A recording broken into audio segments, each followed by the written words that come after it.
Welcome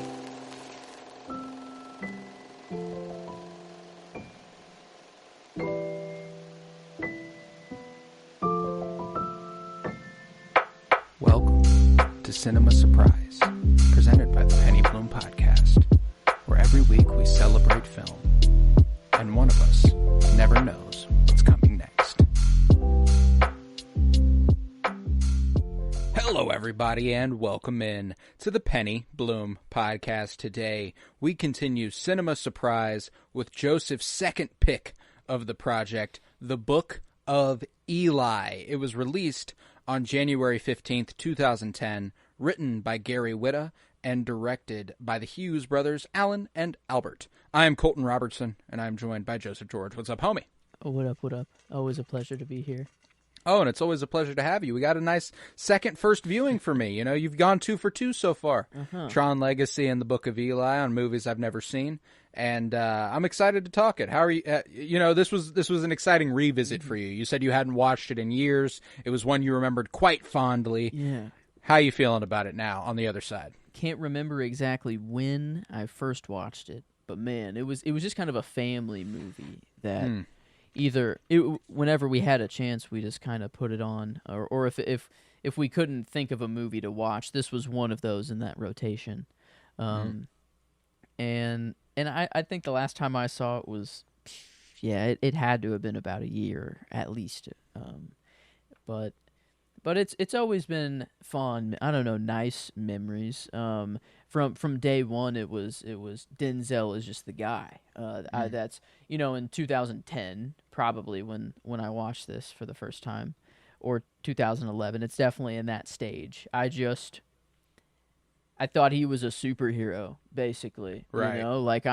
That's the only thing I focus on was I wanted to have a machete sword, sword. I don't know what you call. Oh yeah. Sword? Do you call that a sword? I mean, it's a type of sword. A machete's probably more apt, but I don't think you go wrong calling it a sword, because after all, the machete is a type of sword.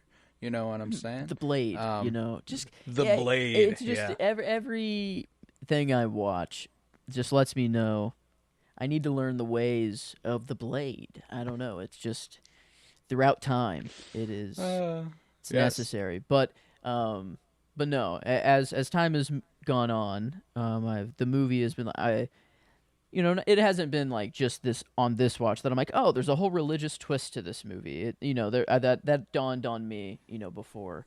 But it's as I've been watching it more and more, that's the thing, I'm focusing on the actual story that's being told rather than just the action and coolness, the cool factors of the movie. So it's nothing, we're fresh off Casablanca. We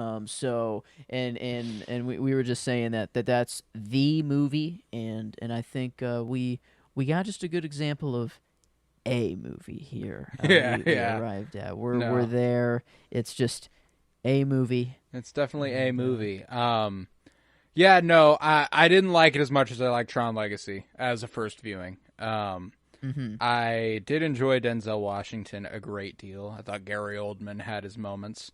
I enjoyed seeing Ray Stevenson popped up. Didn't know I was in for that. Every time I see Ray Stevenson, it is a welcomed surprise. Because he's rarely the leading man, but always a strong supporting character. And every time he pops up, I'm like, fuck yeah, it's Ray Stevenson, baby. R.I.P. to a legend. I loved seeing Jennifer Beals, who I'd most recently seen in The Book of Boba Fett, as she's the fine-ass Twi'lek who runs the bar. That's right. Oh my god. Yeah, that was a fun one. I liked seeing her there. And Mila Kunis is the second in command here, essentially, in terms of second lead, and I grew up watching that 70s show, so there's that.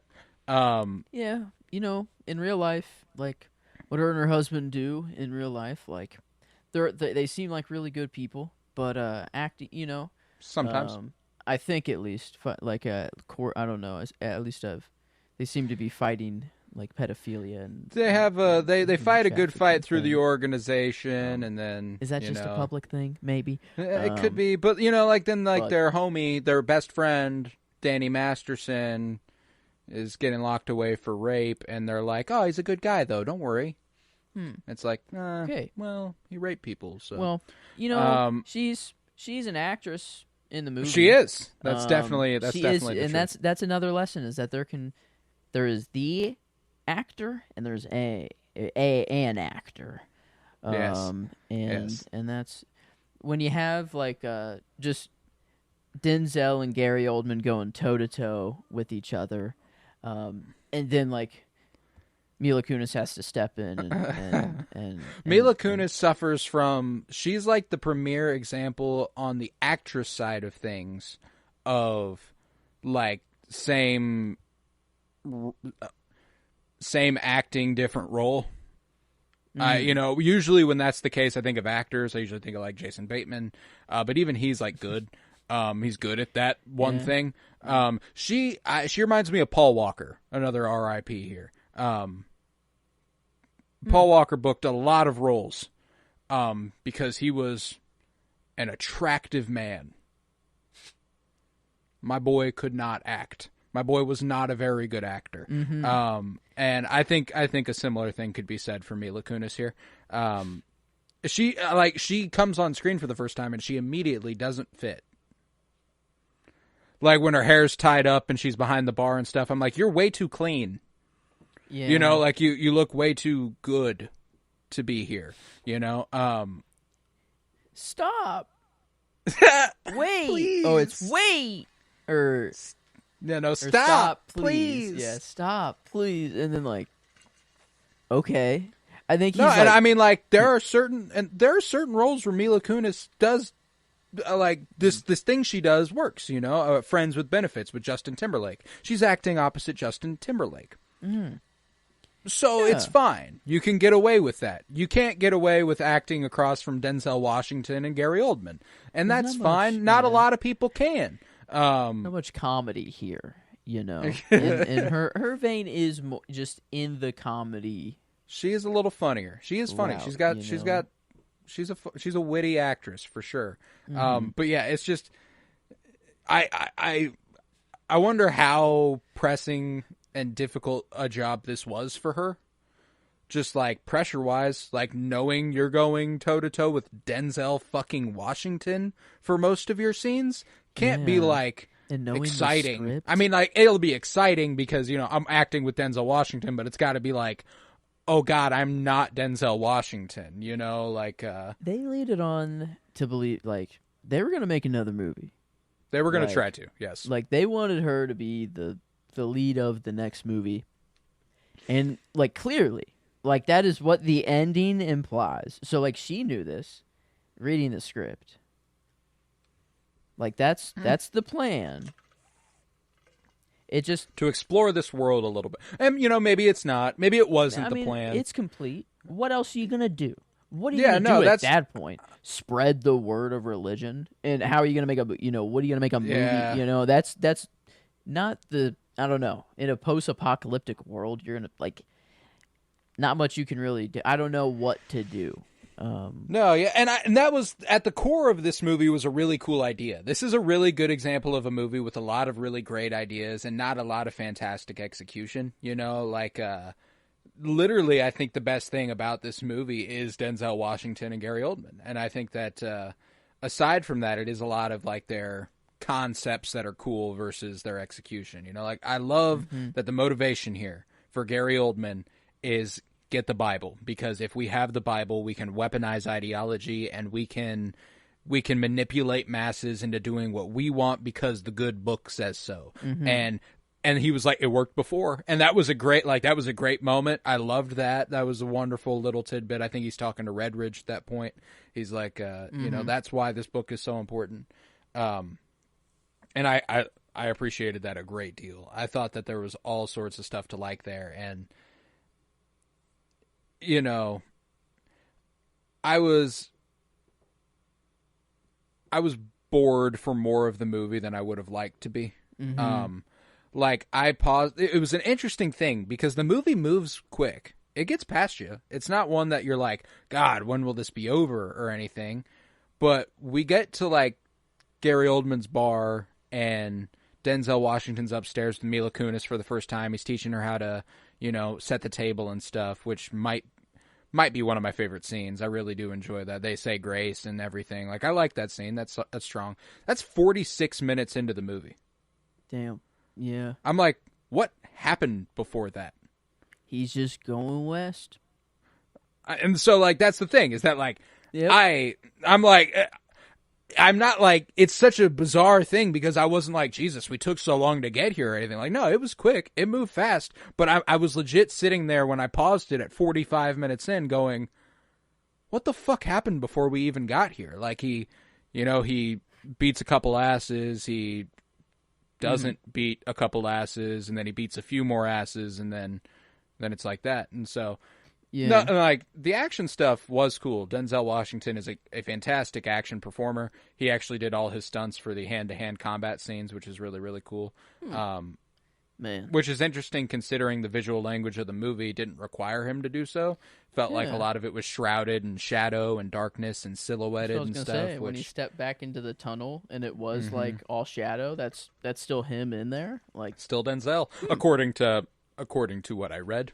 I don't know for sure, but he is. It's not like he's making crazy movements. It is just very swift and like calculated movements. So I see him actually doing that. No, and he's a fantastic stage combatant. He's really good at that. There's a fantastic Shakespeare adaptation that I've only ever seen. Like, I shouldn't say fantastic because I haven't seen it, but I've heard fantastic things about it.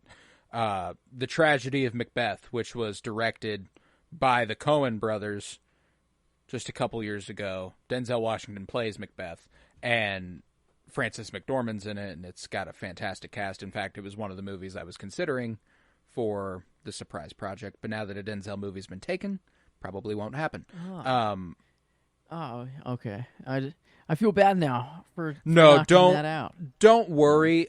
Shakespeare stuff is difficult because it's not like they adapted Shakespeare to be easily understood. They are reciting Shakespeare, and that stuff can be difficult to track, hard to watch, difficult to follow. It's a fun time, but it's a study. It's more a study than it is a viewing experience. So, anywho, that probably won't happen. But like Macbeth, the clips I've seen are him with a fucking sword just going to town. And it's similar to the action style in this as far as what he's doing. Not necessarily camera work or anything, but as far as what Denzel's doing, I think that when it comes to stage combat, he's fucking good. He's got that shit down. And it pays off in this one. That's one of the most exciting things about this movie is Denzel. The scenes, there are some scenes that get sort of emotional.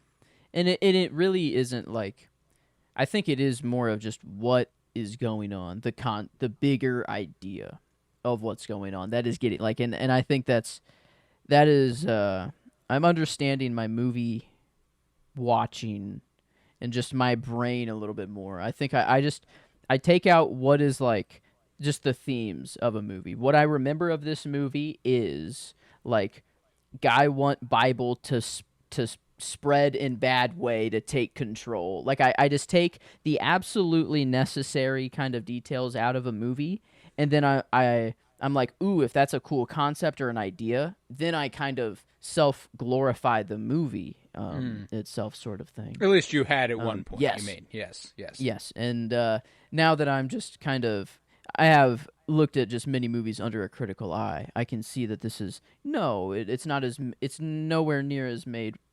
It's not a great movie, it's an average movie. This is just an average movie, and that's just kind of what it is. And it's one of those ones that, I mean, I hate to undersell any creative, that's never fun, but the story and the bones of it are strong. I think that with a better writer, I appreciate some of Gary Whitta's work. He did the story for Rogue One. Which is another good example of, taking a good story and writing something good from it, you know, because he didn't write the screenplay for that one. He wrote the screenplay for this one. Okay. You know, Always... he wrote a few episodes of Rebels, like 3 episodes of Rebels or something like that. So like it was one of those things where like Star Wars work, I've liked his work before. He actually wrote one of my favorite episodes of Rebels. So it was an interesting, and then direction wise, this could have been a lot more interesting. It was one of those to change. Like what do you like? What to add something to the story, you know, or is it just to make certain characters stronger to get? I really think it's just refining some of the character work. I think that it lays the bones before you really bear. And the conflict, there's a difficulty here because they are telling a pretty biblical story. And biblical stories are typically very simple. Because they are to be told and passed down, and you know, the moral's really simple. It kind of hit me this time. The title, like this would be maybe the last, like they would add the Book of Eli to the end of the Bible at the end. He marched, you know, because faith told him to, and Gary Oldman would be seen as the devil shooting him, but he was resurrected, you know, and you know, So it has all these biblical type feels to it, and that's fine. It's just that those stories are never character-wise that well fleshed out because they don't need to be. It is more about morals. Yeah. It is more about and in that regard, I think this movie does a good job. I think that, I mean, if this was a story in the Bible, it'd be a fucking good story in the Bible. You know what I'm saying? And that's cool. And it's just that when it gets adapted into, you know, film, it's it could have used a little more zest for me in terms of just, you know, and it is tough to decide what to change. I think that there is something there where, you know, like I said, 45 minutes into the movie is the first time I feel like something happens. Mm-hmm. You know, like we saw some cool stuff before that, but it was the first time I felt like something of note true occurred. Conflict. Yeah. Like the first, like, oh shit, like you have the book, like this is. It changes and everything. I think there is a little bit of a hindsight thing that makes the beginning really interesting. Like, I like the idea that, you know, he was granted sight so that he could complete this journey, and he was marching west based entirely on faith and all that stuff. And but even so, I feel like there just needs to... frankly, you could have gotten to Gary Oldman's place 15 minutes into the movie, and it wouldn't have changed anything. Mm-hmm. Yeah, they really build the world for quite some time. Like you shoot the cat, you know, and he cooks it, listens to his music. We'll get back to that of the music he listens to, I guess later on. But it you know, and just the slow walk, getting the guys in the tunnel, like walking up there, and then he keeps on walking. Encounters people that he can't do anything about, and he says, stay on your path, stay on your path. You know, it's just very slow. And then you finally get to the town, and you don't even really get to the bar. He's like, nope, got to charge up my battery first, you know, and it's like, it's cool. It's like, okay, we meet the engineer. And they are doing some interesting world-building stuff, but I think this movie could have done without the people he couldn't help. Mostly because even after the fact, I don't understand why he couldn't help them. You know, he does eventually realize, he goes to that point where after he's given up the book, even though he knows he won't be able to read it, after he's given up the book and he's talking to Mila Kunis's character, and he's like, you know, I've been reading the book for so long, I forgot to practice what it preaches, you know, like, and that's a cool thematic tie to the beginning where he doesn't help the woman who presumably gets sexually assaulted and murdered. And that's one of those things where, like, but it's a really, I think we could have done, he goes, you know, he kills the cat, he eats, he spends that time in his cabin, he faces down with those dudes in the tunnel. He arrives at the town. He arrives at the place. He goes for a drink of water. And that's like, then we're 20 minutes into the movie versus 45 minutes into the movie. Well, that bar sequence. gnarly. That's something you do need to keep. Like, and I'm one, he does say a Bible verse there, pretty sure, but like he basically says the equivalent of like, all of you are about to become dust at the end. Yeah. I don't know, like we all return to dust, whatever that line was. To dust we shall return. It was pretty hard. Yeah. Yes, and super cool. And then he doesn't, just stab people. He beheads them. I mean, their heads are rolling off, like, and clean too. Like, I mean, it's 3 people's heads are off within, I think, 2 seconds. I mean, it's just slice, slice, slice, and just effortless. And yeah, it's was very, very nice. And then you get that Mila Kunis stop, in there all of a sudden. But no, that the action I do like. Denzel, I think he's just kind of got it. The dude, no matter how bad the writing, no matter how bad the movie is, if Denzel is in it and there is action at some point, he will just inherently make it good. Like, yeah. Like, he won't stand. I don't know. I feel like he just won't stand for something that's not like good action wise, because I've yet to see him in anything action that is not up to standard. Not strong. Yeah. I'd be willing to bet one of the interesting things that I hadn't considered, and it occurred to me last night when I was watching him walk. I don't have the verse memorized, so I had to look it up, but I thought of the path of the righteous man, as it is said by Samuel L. Jackson's character in Pulp Fiction. And I think we've got a pretty good basis for what this movie is based off of. The path of the righteous man is beset on all sides by the inequities of the selfish and the tyranny of evil men. Gary Oldman being the evil men, Denzel being the righteous man who's beset on all sides by the smelly dudes in the streets and, Gary Oldman's people. And blessed is he who, in the name of charity and goodwill, getting the Bible West, shepherds the weak through the valley of darkness, Mila Kunis, for he is truly his brother's keeper and the finder of lost children. And I will strike down upon thee with great vengeance and furious anger those who attempt to poison and destroy my brothers, Gary Oldman's goons and such. And you will know my name is the Lord when I lay my vengeance upon thee. I was like, I feel like that's a pretty strong basis for what the idea of this movie might have come from. Mm-hmm. Yeah, because, I mean, I love the diss that is his wife. What's her Jennifer Beals, her character name in this? Claudia. Yeah. What her, like, her kind of like it's so close, but it might as well be miles away. Like her, and she can read it too. Like she puts her hands on it, and she's like, like, oh my gosh. She's like, holy shit, I haven't felt this in so long. I don't. Yeah. And I wonder, like, if there is some validity to losing the ability to read Braille. I don't know, but, like, I'd assume it's like reading normal text. Like, I haven't. Once you have it, you don't really lose it. Yeah, and I don't know if there's a difference there, so I don't want to come off as to say like it's just for sure. But like, her reaction, her acting at least leads me to believe she could read that. Yeah, and she was like, finally, I can. I'm obviously no. I am not going to, and he's gonna die anyways. That whole place was going down, and that.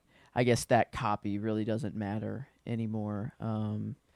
But I guess that's the sequel idea is, she'll return home, save her mother, probably, is the only story I see is because that's the only person I care about. Like, I don't care. I want Gary Oldman to die. I don't care about all of his goons. Like, Ray Stevenson, like, his death at the end, like, him just kind of looking at the sun and, like, kind of just accepting his death. Like, it was just kind of like more of like his just the real life death, and just I just teared up for that. But like I don't really care for his character at all. He was like he wanted to like own Solara, like he wanted like as his own. Like dude wasn't a good guy. No, yeah, and I don't find what I'm about to say is not a criticism, and I don't want it to seem that way. And I usually despise this take. When I hear it, I go, shut the fuck up. What do you mean? But this is the first time I've ever felt that a show would be better suited for this story. I think it could have been benefited from a longer, more fleshed out format where they get to explore all the characters. His journey is a long one that we don't get for 10 hours instead of 2. It almost feels too, not too easy, but like when Denzel gets shot, I'm not worried. You know, there's not an ounce of me that's like, oh, damn, they just killed Eli. No, like, Eli's going to be fine. And the fact that I can think that about a character who gets shot in the middle of the stomach is not a strong suit of the movie. Now, in a TV show, if that happens, you know, in a 10-episode series, if that happens at the end of episode 7, at the end of episode 8, I'm going, okay, is Solara picking up the mantle? Is she going to be who continues the story? You know, and that's the thing, is that I rarely think that. In fact, I don't know that I've ever found that to be something I truly believe about a movie until this. I do think this would have been better suited for a longer format story where they got to explore the characters more vividly, where maybe we would be afforded time to do flashbacks to the world before and what happens and like the event that actually occurs. Yeah, just more character work. That would just make it better, and would be nice to have a lot more time. Like, it would be nice if we saw flashbacks into Denzel's life and certain things that reminded him of his past life, or I don't know, and maybe like even though that him and Gary Oldman are like enemies, maybe they had this conversation that reminded them of the old time, you know, like they called it like, we don't get many people from the old times, or like from before, I think. The before time. Yeah. And it'd be really cool if they could like reminisce or something. And and that's one of those things where like, I think that, you know, you just get an opportunity to flesh out like Ray Stevenson's character a little bit more. Like, that's one of those guys who, I mean, he should have been, they should have been able to do him justice in a movie. You know, that's the other thing, is that like the story they've set up, however, is also simple enough to accomplish in a 2-hour movie to a good degree. I think this had the opportunity to be a great television show, however. Like, that's the difference. I think this has a certain this has a certain ceiling as a movie. I think that it doesn't, I don't know what the ceiling is as a TV show. No, and that's one of those things where like I think that it would just afford it the opportunity to just explore everybody a little bit more. Everybody who is an important character, you know? Like there seems to be this regret in Ray Stevenson's character that you can't pinpoint. You don't know why. You just know that he's not entirely happy with what his life is. And it's like, okay. Yeah. And the way he dies is just like in all the chaos and everything. You just the car tumbles and the it's like sword tumbles and hits him. And he's like, "Oh, well, yep, that's about it." You know, that's can't really do much from there. At the beginning of the movie, like, why does he let Eli go? You know, like, it's one of those things where I can gather why based off the limited information we have, which is that he doesn't feel like Eli is the right dude to kill. He doesn't feel like that's something he should do. Why then does he just off a motherfucker the second he fucks up upstairs? You know, like it's one of those things where like I think there's just inconsistencies that if you have more time to flesh out these characters, the more effective it could be, because this would be a nightmarish movie if it was any longer. But if it was a series that was fleshed out, it could be really good, which is an interesting dichotomy to possess. Like, you either need 2 hours or you need 8 to 10 to figure something out here. I think you're justified in that take there. I was for the joke and to be like, "Oh no, shut the fuck up, what are you talking about?" But I completely agree with it. So I can't.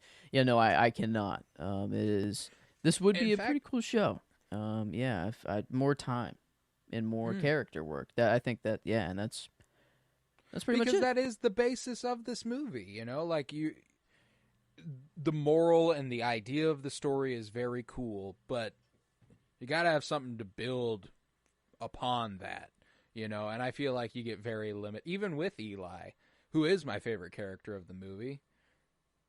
The path of the righteous man. He knows what he's doing. He faces adversity along the way, but it does not divert him from his path. That is his path. He does divert to go save Solara, but there's a part of you that's like, that was inevitable because he's the hero of the movie.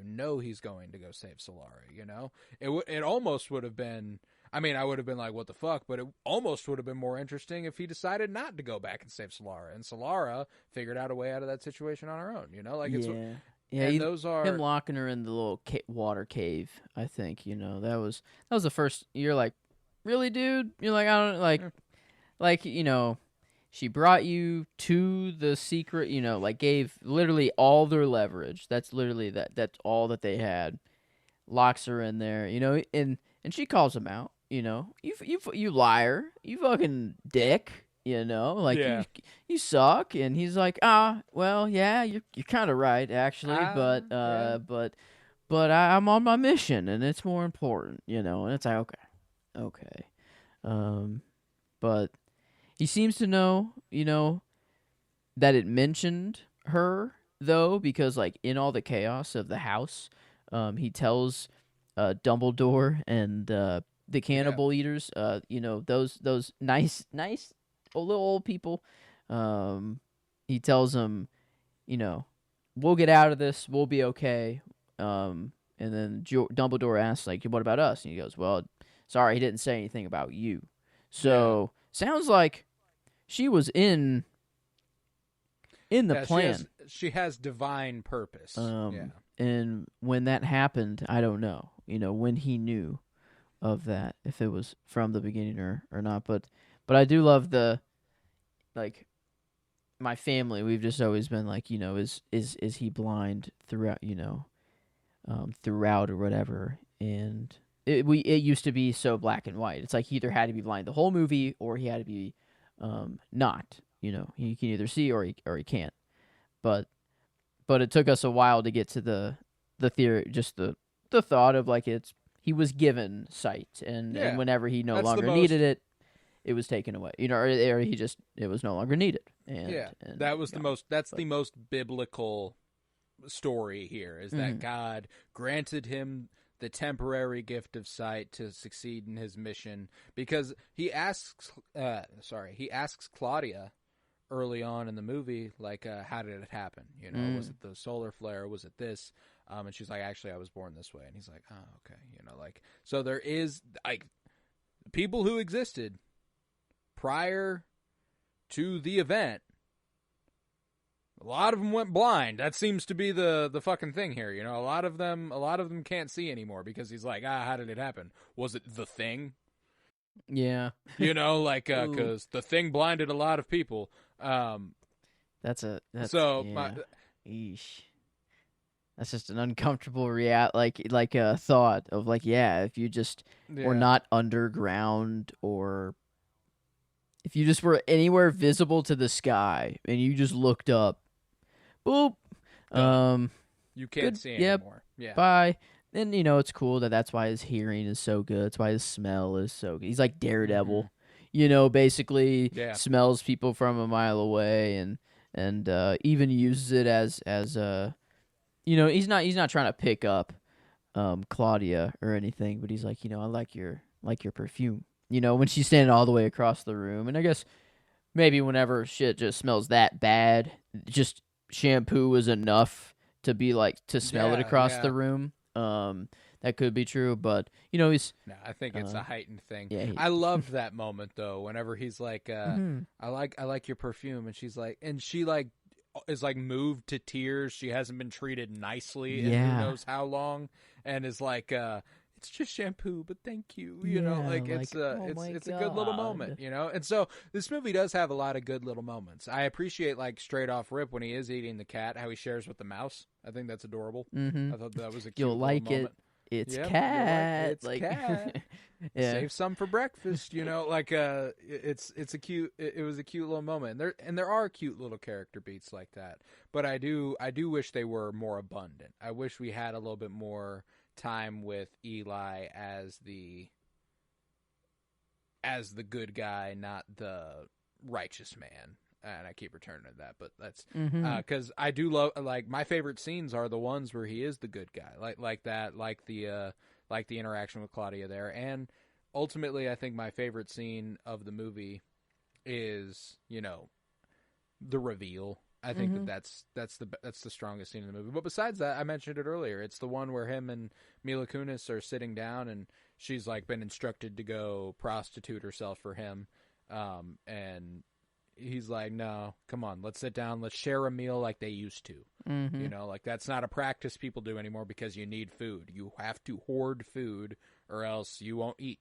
So he's like, let's share a meal, sit down, let's say grace. Like, I love that because it's really human of him. And I think we have increasingly few of those moments thereafter. It is just kind of Like, bang, bang, bang after one that. of my favorite fucking moments in the movie too was, and it's not the whole scene, but it's just like the culmination of the scene where they realize they're cannibals, and they're like, you want some meat? You want to eat? And they're like, nope, that's okay. And he like grabs the gun and he's like, nope, go ahead and put that down. Yeah. Okay, we're gonna go. I'm sure. Bye. And yeah. They're like, And he's like being super nice tonally while he's like holding a gun at them, and just the contrast of that, and him being like, all right, Slara, let's go. Come on. Hey, sorry guys, thanks for the tea. Bye-bye. And then they have to come right back in. Never mind. Back Yeah. inside, much greater threat. Whenever your instincts are to, holy shit, get away from the cannibals, and then instantly revert back to, we need the cannibals for shelter. That's just funny. That's just kind of like a funny turn of events. And then I like the fact that we get a, hey, do you have any weapons? And then Dumbledore over here is like, oh, dude, I'll show you weapons. I've been waiting for someone to ask me that question all my life. Throws up the couch, and it's just a fucking armory under there. Yeah. Incredible. And somehow, I feel like in no way am I comparing this to Mad Max, but in my head, with all just the rigs in the desert, barren, the big guns, post-apocalyptic stuff. I'm like, this like barely walked so that Mad Max could soar. Crawled. Like that. This was just because it did come before, right? This was 2010. Yes, yeah, and Mad by Max 5 years. Yeah, so 5 years. This was the first little baby step. It's like, ooh, movie in desert.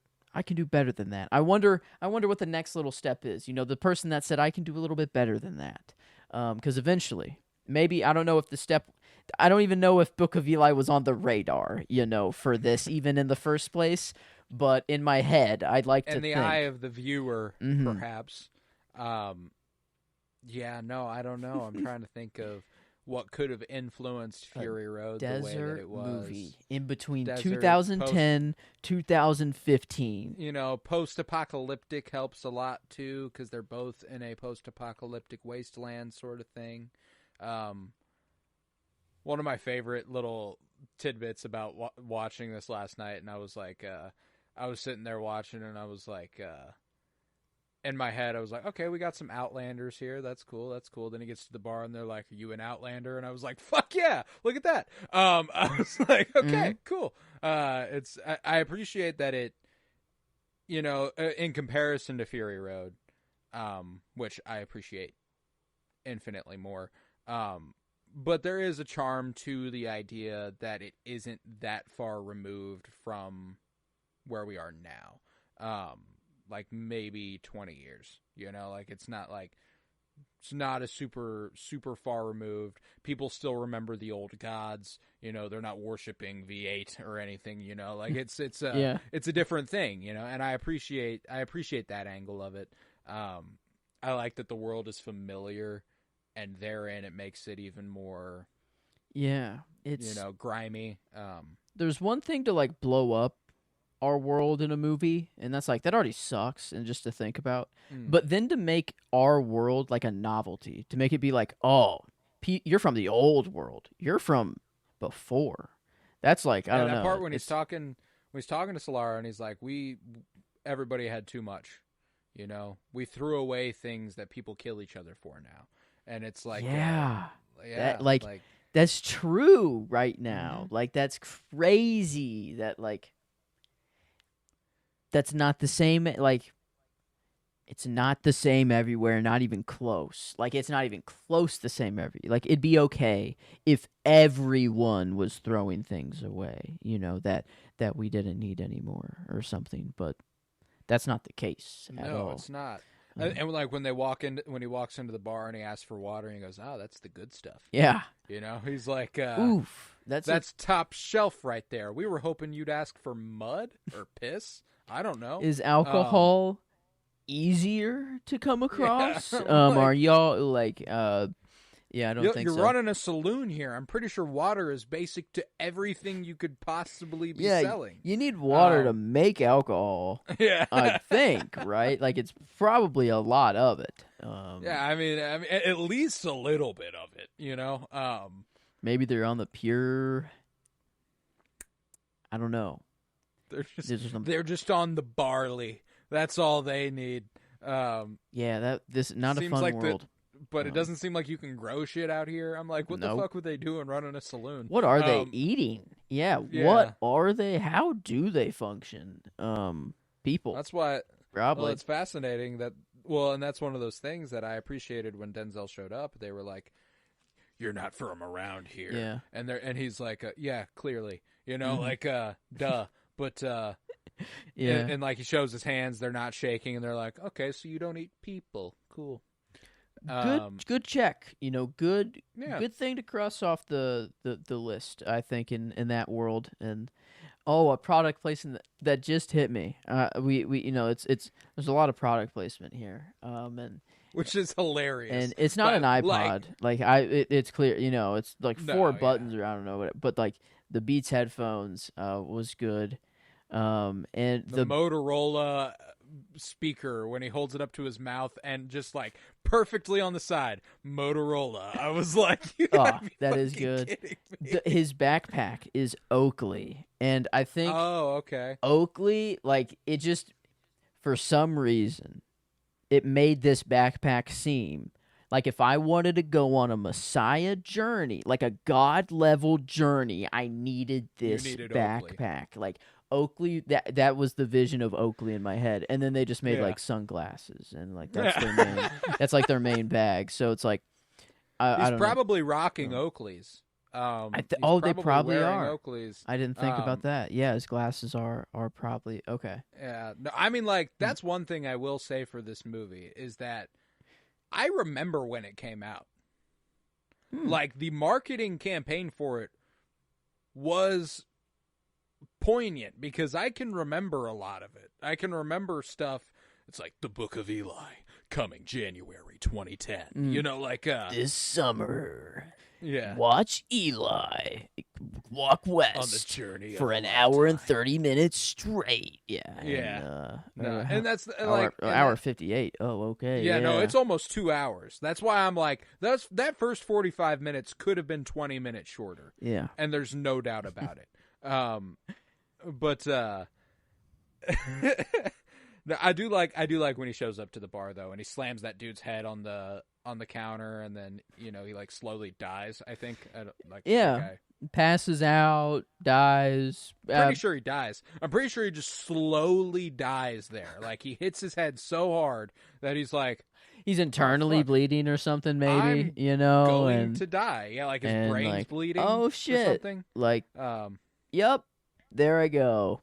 Yep. And he knew, he started to walk out, and no, the people weren't going to let that happen. I think that's probably my scene. Overall, it's strong. It's just that is enough to build the world. Enough there, get to the town, charge it up. Have to go over there because it's the biker guy. That's done. You yell stop, boom. Like I don't know. There's not much. Just do that early. do that way earlier and grab the attention more. And then I don't know. The rest of the movie is the rest of the things that happen after that are good. It's just you got to get there. So I think that is probably my scene. But yeah, I mean, character and performance wise is just. I mean, there's no real debate Denzel here. It's just and that's why I picked the movie in the first place. Was for Denzel. Now that I think about it, man, it sucks that this is the Denzel movie that I pick. Because he has many more. I know that he has greater movies out there than this, but at least he's the shining element of this, and that's for sure. Oh yeah, no, so. It's he's definitely good. Damn, I'm looking through some of the trivia. Denzel Washington shed 50 pounds in preparation for the role. Got his ass into shape. Okay. I was looking at that one, your favorite scene. The speech he gives is taken from Genesis 3:17 through 19, where God expels Adam and Eve from the Garden of Eden, which is an interesting little tidbit. Okay. Little forbidden fruit action. These people have been partaking in the wrong things. Slice their heads off. Okay. Justified? I don't know. But cool action sequence nonetheless.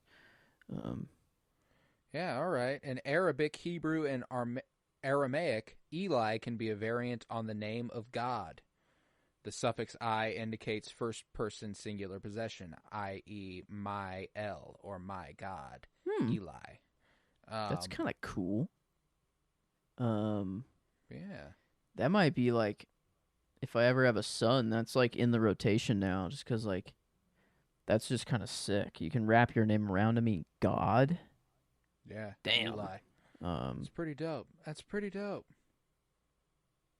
Okay. Yeah. Okay, the screenplay for this movie was featured on the 2007 Blacklist, a list of the, quote, most liked unmade scripts of the year. So it was written a few years prior to it actually being adapted.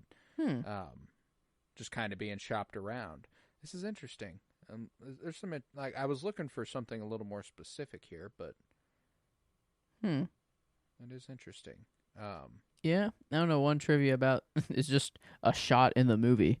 The moment that Eli is shot, a bolt of lightning is seen in the background, and yeah, it made for a pretty cool shot. It was one of my potentials, but I'll actually go with whenever they're in the nuclear silo, and it's kind of it's just him and Solara in the nuclear silo. He stands up. And he's like perfectly in the crack of the like silo, and Solara's like sitting down by the fire. There's a campfire in there, and it just looked really cool. There was some leaves like overgrowing a little bit. I mean, I think that maybe there's not leaves actually, but it seemed like that was the only sort of any sort of life that was in the movie, and so that's why I don't know. I kind of liked it. But I like that. Yeah, my shot came minutes in. It was like one of the opening ones. It was right before the title card pops up, and it's like he's at the bottom corner of the screen. The ground is perfectly level with the bottom, and it's just a huge sky. Thought it was pretty. I was like, that's a good way to establish what this man's doing. Yeah, and I thought it was effective. Another interesting bit of trivia here: Kristen Stewart turned down the role of Solara due to conflicts for Twilight. New Moon, the second Twilight film.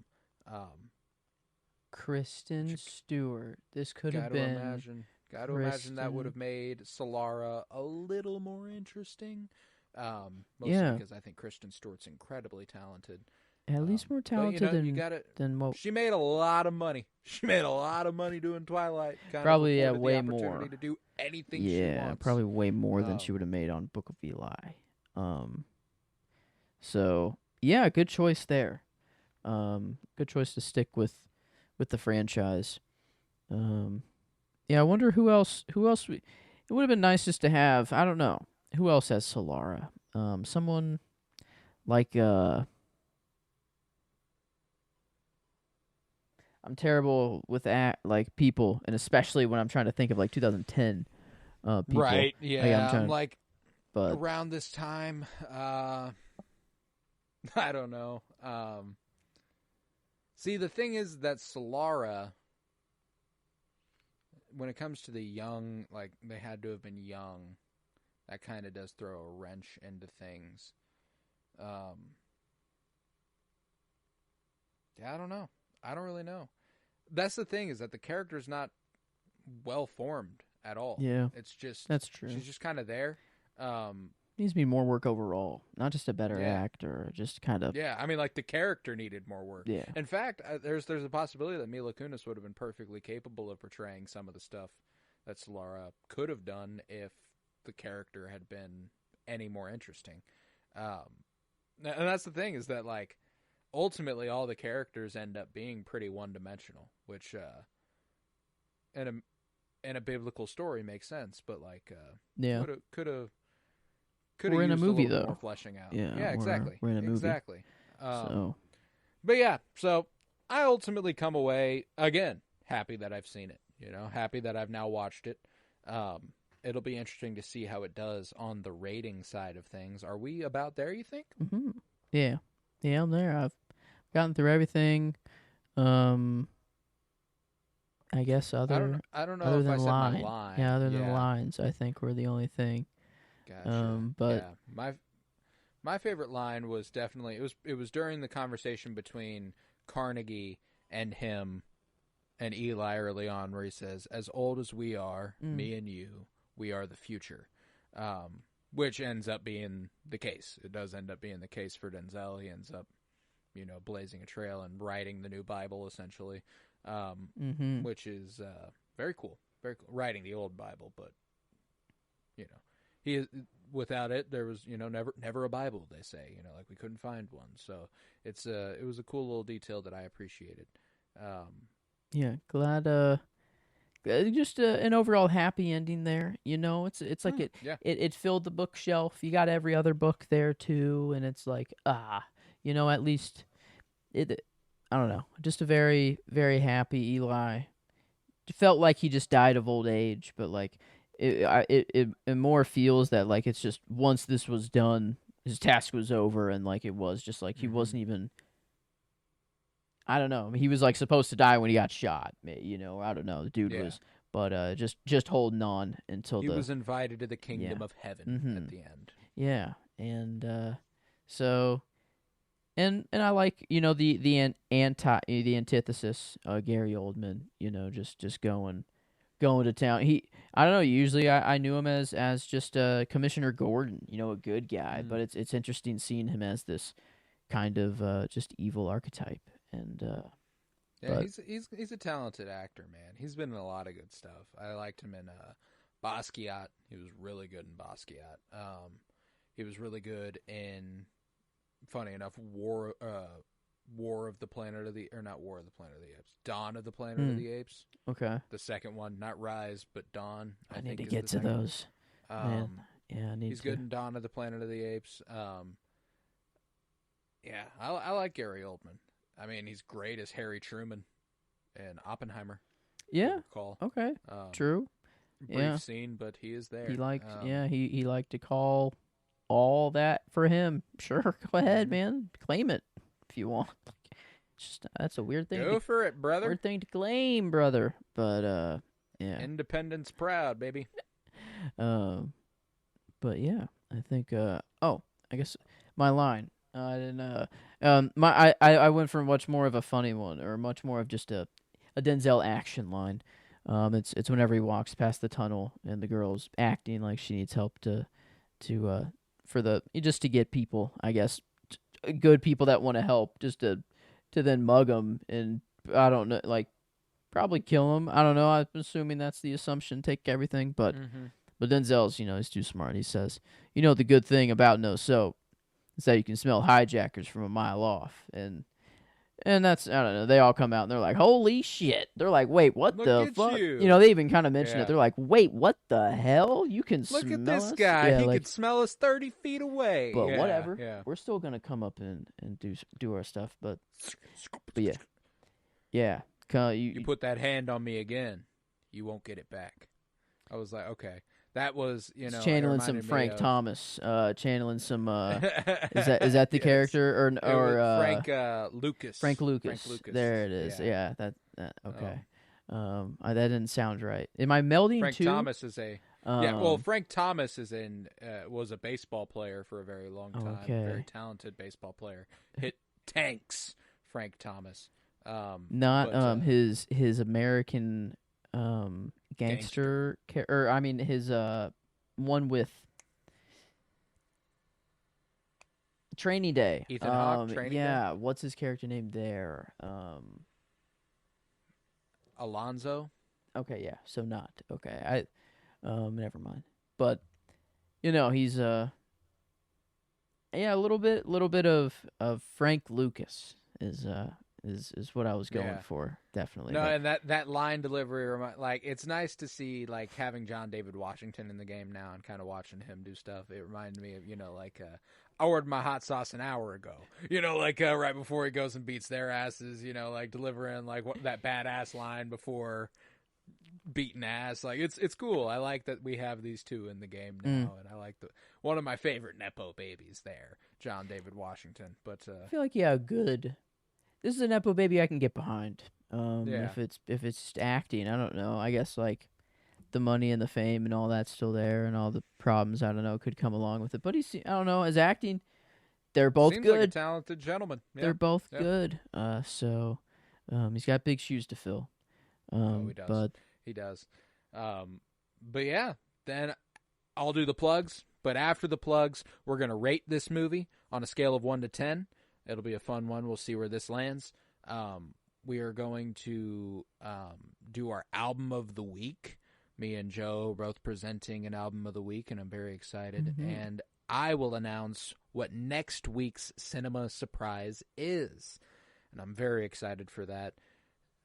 I had a tough time. We'll get to it. But if you would, head to patreon.com/PennyBloomPod, where you'll find over 100 hours of exclusive content, all sorts of book reviews, comic book reviews, movie reviews, and early access content. For $1.50 a month, you can support this podcast financially, which is huge because it costs me money and I don't make any off of it unless it's over there. Head to Twitter, follow at PennyBloomPod, follow on Instagram and TikTok at PennyBloomPodcast. You can watch on YouTube now.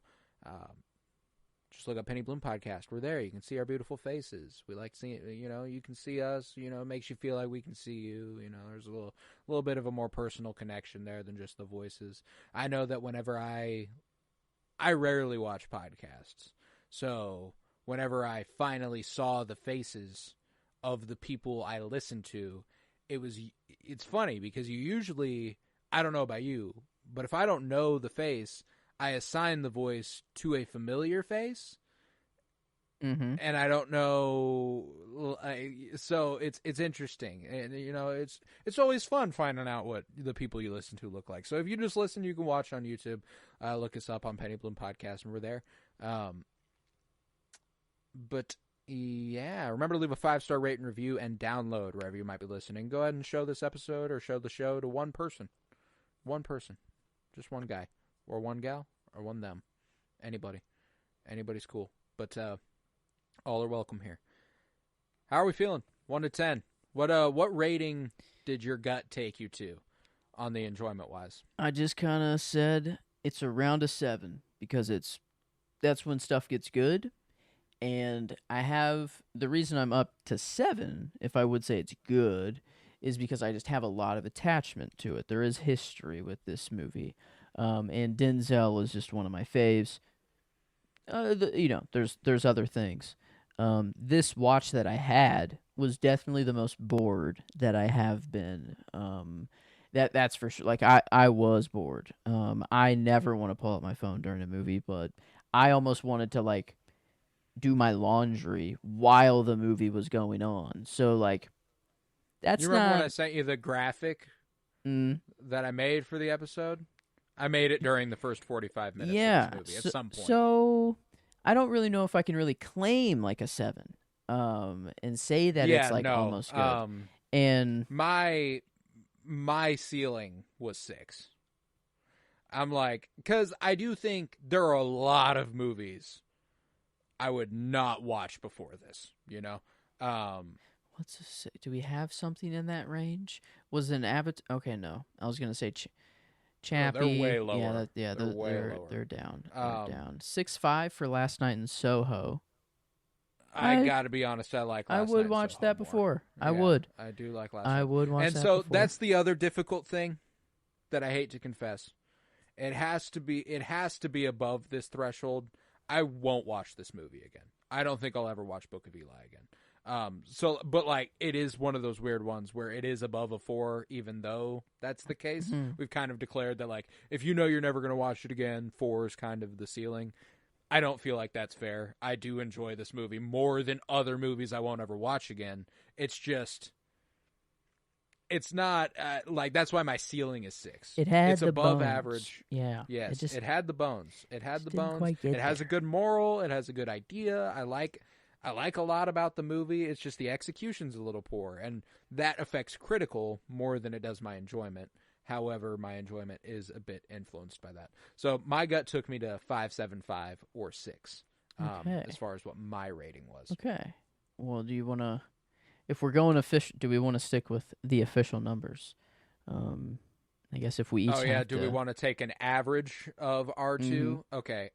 Casablanca was easy because we both agreed yes. that it's just kind of this is the first time we're really so having it's to implement we this. actually have to be here. Okay, I will go 5.75 then. Okay. That is what I will say is my enjoyment of this movie. Okay, and I think I'm in the 6s, and I think like 6 or 6.25 is really all I can give it. I can't 6.5. That's Sicario is what we gave. Like Sicario was like a 6.5, and I would watch Sicario before I'd watch Book of Eli. But I'd probably not watch Sicario again either. So it's kind of in that same vein, same vibe there, but less. Like, so I think half a point less than Sicario makes sense. So I think I'm at a 6 myself. So we're pretty close. Pretty close there. Okay. And then that would, I guess, just. Oh, I can actually, I can. Well, before I just kept it as a 10. I didn't actually have to take the average of our things, but now I actually have to. But I guess critically, I don't really know. 5.88 now. Now I don't know. I guess that's now the overall will have like mucky numbers. You know, that's closer to a 6. Let's call it a 6. That's kind of how I'm looking at it. So you want to maybe just if the average doesn't work out, we'll take the average, round it up to whatever the nearest one is. So if it's closer to a 5.75, it's barely closer to an 8 or to a 6. So we'll go ahead and give it the 6. Okay. I'm comfortable doing that. That's not one of those things that I'm going to get too horribly hung up on when we're talking 0.12. You know, like it's fine. So 6 is cool with me. Yeah. And then I should take the average, but we'll round up. That's kind of how I'm at. That's where I'm at in my head. Okay. Critically, this is an interesting one.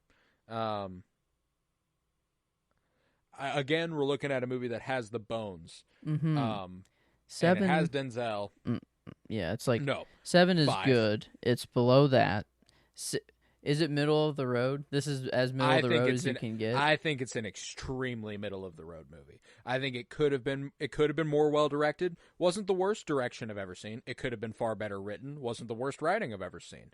It definitely had the bones. It had some really good performances, far from the greatest performances I've ever seen, but it also had a couple bad performances and far from the worst performances I've ever seen though. So it ultimately does feel like a perfect middle of the road, maybe a little north of it. I'd say I agree with you, but I do see that there is a little bit of a bump, I think, of midway. I do think that the action sequences alone, plus Denzel, plus Gary Oldman, minus Mila Kunis in some parts, but she does have moments in which she does add to the movie. Mm-hmm. My biggest minus is the literal writing of the film. I think that in a movie that the story was so integral, it is the story. More well written. It is the Book of Eli here. Yeah. No, so I mean, I'll give it that bump north of 5. I'm perfectly comfortable with that because you did make some good points. The action is really, really.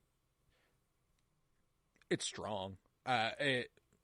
Man, visually, you're right. This was like dull. Like there's like nothing really, or like I don't know if there's a visual the compliment I can really give. Like, I mean, I'll give it something. It's very stylized. I like the vibe that they've set up. I like the post-apocalyptic, and I'll clarify. grainy. I don't particularly like that vibe, but it is a vibe. And if you can capture a visual language and you can commit to a visual language, I think it's a plus ultimately. It might not be for me, but it probably is for someone.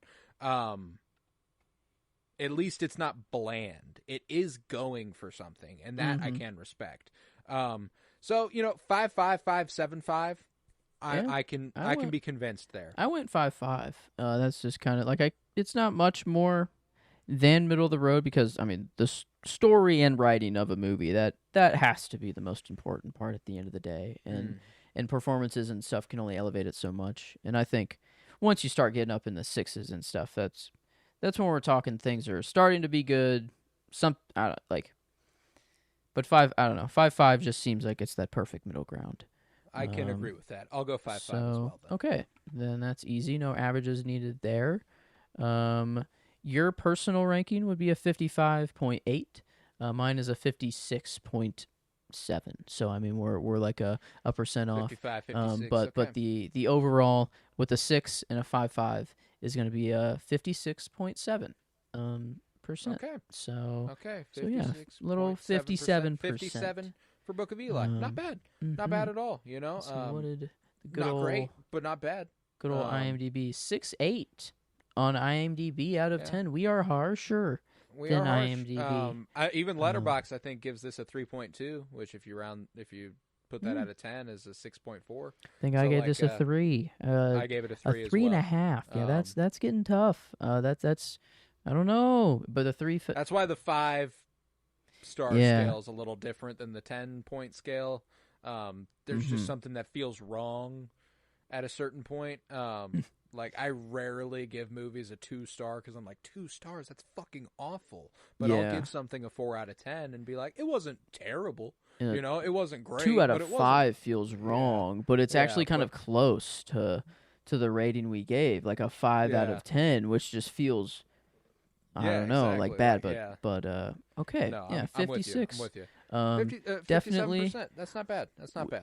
We came in a little hot, it was a visual and an auditorial masterpiece. I feel like with Tron or maybe not masterpiece, but and then we got the masterpiece with Casablanca, and then now we return to form. We got the clean slate. This is the palate cleanser. I feel like after Casablanca, and now anything will be good, I feel like. Yeah. Let's do the albums of the week because both of our albums of the week do tie directly to the movie. It feels relevant, and then I will announce what our movie next week will be. Okay. So you go ahead, take it away. What was your album of the week? Okay. Well, when Eli kills that cat and he pops down his iPod and he puts his beats in, he picks a song. He chooses Let's Stay Together by Al Green. And that is the name of the album as well from 1972 that I'll go with. And crazy enough, whenever I was staying over my sister's house, the vinyl collection I listened to, this was one that I pulled out on random to listen to. I just remember this cover. Like I would set it the album on display as well, so I would be able to see the album whenever it was being played full too. Experience. This is one that I remember, and there was part of me also. We texted off recording about how, like, if this is if you've seen a picture of Al Green, this is probably the picture you've seen, and that felt right. But when I was at my sister's house, that felt right. So like I felt like I've seen him in this album before I even listened to it, and then now that Eli, it's like picked this it, and the greatest hits, those pictures are the most notable Al Green picks. But great album, dude. Great album. I don't know, one that I can't really pull out any particular song that I like. It is one that I just put on and let play. It's a fantastic album. I listened to it today as well. The standout for me was How Can You Mend a Broken Heart. God damn, is that a good song? How Can You Mend a Broken Heart? What Is This Feeling? That's a really good one. I mean, Al Green's got a couple good ones. I ended up listening to I'm Still in Love with You as well, which is another impeccably good album with Oh Pretty Woman. Oh, pretty woman, walking down the street, pretty woman. Oh, yeah. Like, you've certainly heard that one. So, like, yeah, it's a fantastic artist, fantastic soul singer, and love some Al Green. So, good choice there. I'm going with one that Eli does mention by name in this one. It's Johnny Cash at Folsom Prison. A live album recording that took place at Folsom Prison in California. It was something that Johnny Cash was really passionate about. He really wanted to do it. He was kind of in a lull in his career, and he'd gone and seen a movie at Folsom Prison. Like, there was some sort of screening for a film there, so he watched it. It inspired him to write a song, which you have heard, called Folsom Prison Blues, which it made him imagine what life would be like in those walls. I hear the train a-comin', I see it round the bend, and I ain't seen the sunshine since I don't know when. I shot a man in Reno just to watch him die. That Johnny Cash song, that's the first song. And so he performed and recorded this entire album live at the prison with the inmates there to listen. And it's really fucking cool. It's really cool. You hear him interact with the crowd. You hear them respond. You hear, like, in between songs, whenever they're like, prisoner 11876, if you could head to the, head, like, it's wow. Operational hours. We're out of prison, and he's recording there, putting on a concert for him. And it's such a good album too, man. And obviously I pointed to Folsom Prison Blues because that's the one most people will know. But the song that is referenced directly in this movie is actually Greystone Chapel, which is the final song on the album.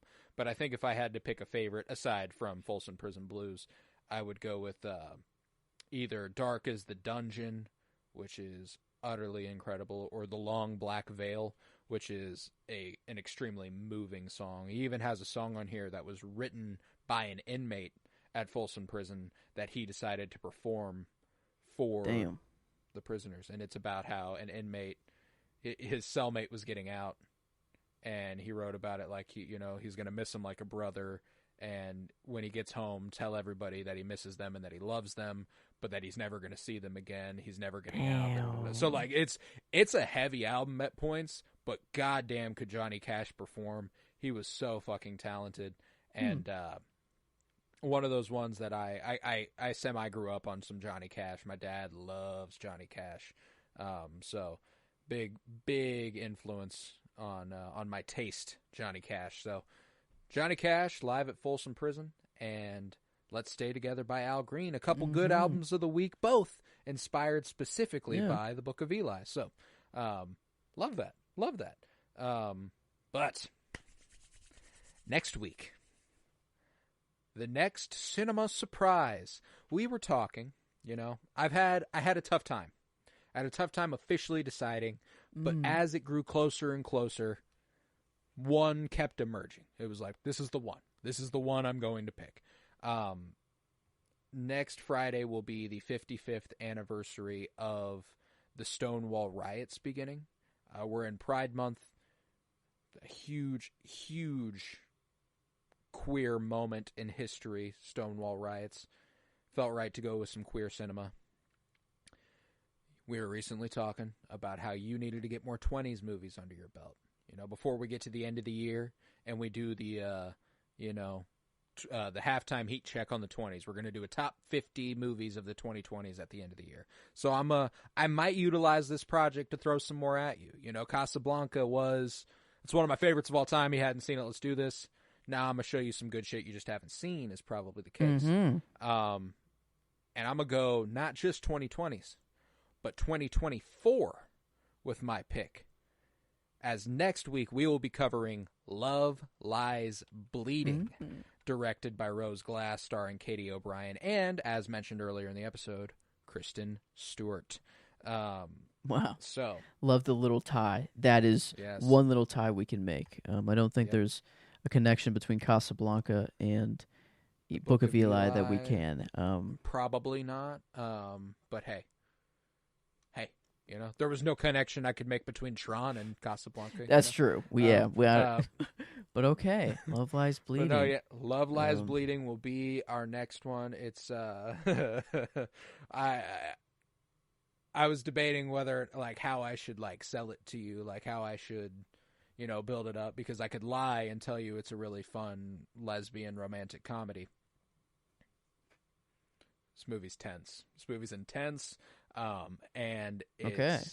it's fucking good though. Intense in a really like fun fucking way. Like it's more thriller than it is drama, which is good ultimately, I would say. So yep, next Friday we are covering Love Lies Bleeding here on the Penny Bloom podcast. So come on back for that. We will be happy to have you.